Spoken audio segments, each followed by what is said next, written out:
Welcome to Kaumudy Global. Government raises upper age limit to 23 from 21 amid protests related to Agnipath scheme. I'm Anjana and let's know more details. Despite widespread protests against the new model for enlisting soldiers into the three services, the government raised the upper age restriction for enlistment under the Agnipath program to 23 years from 21 years for the year 2022. The government announced the scheme on Tuesday, saying that young people aged 17 and a half to 21 will be inducted for a 4-year term, with 25% of the recruits being retained for regular service. Cognizant of the fact that it has not been possible to undertake the recruitment during the last 2 years, the government has decided that a one-time waiver shall be granted for the proposed recruitment cycle for 2022, according to a statement issued by the Defence Ministry. Accordingly, the upper age limit for the recruitment process for Agnipath scheme for 2022 is increased to 23 years, the statement said. Protests against the new scheme have erupted in several states, including Uttar Pradesh, Haryana, Punjab, Uttarakhand, and Jharkhand. A number of opposition political parties as well as substantial number of military experts have criticized the concept, claiming that it will have a negative influence on the military's ability to perform.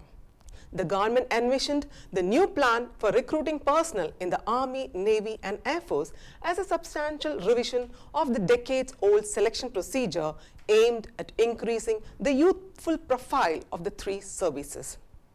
Following the implementation of the scheme, the Army stated that it would ensure the youthful profile of the force and result in a reduction of the average age from 32 to 26 years over time. The three services chiefs have also expressed their support for this proposal, which they claim was announced after more than 2 years of deliberation. The armed services would ensure that soldiers admitted under the system have the same skill sets required to tackle operational problems, according to the military authorities, with the infusion of technology and restructuring of the training curriculum. In the first year of work, an Agnipath's monthly salary would be Rs 30,000 with an in-hand amount of Rs 21,000, as Rs 9,000 would go to a corpus with an equivalent contribution from the government. Following that, in the second, third and fourth years, the monthly salary will be Rs 33,000, Rs 36,500 and Rs 40,000 respectively. As part of the Seva Nidhi package, each Agniveer will receive Rs 11.71 lakh, which will be tax-free. The Agnipath scheme's recruitment process would begin in 90 days. Because there will be no right to gratuity or pensionary benefits, the system is projected to reduce the military force's increasing wage and pension expenses. According to the Defence Ministry, new recruits will be given a non-contributory life insurance cover of Rs 48 lakh for the duration of their employment time in the armed forces. Under the new scheme, the 4-year term will include a 2.5 to 6-month training phase.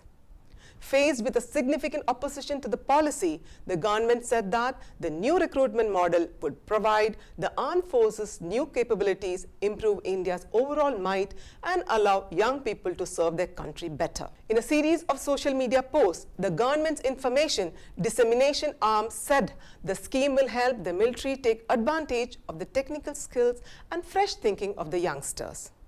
The scheme will bring in a new dynamism to the armed forces. It will help the forces bring in new capabilities. It will allow the youth to serve the nation, the Press Information Bureau said in a Facebook post. This is Anjana signing off. Do like and share this video. For further updates, subscribe to Kaumudy Global.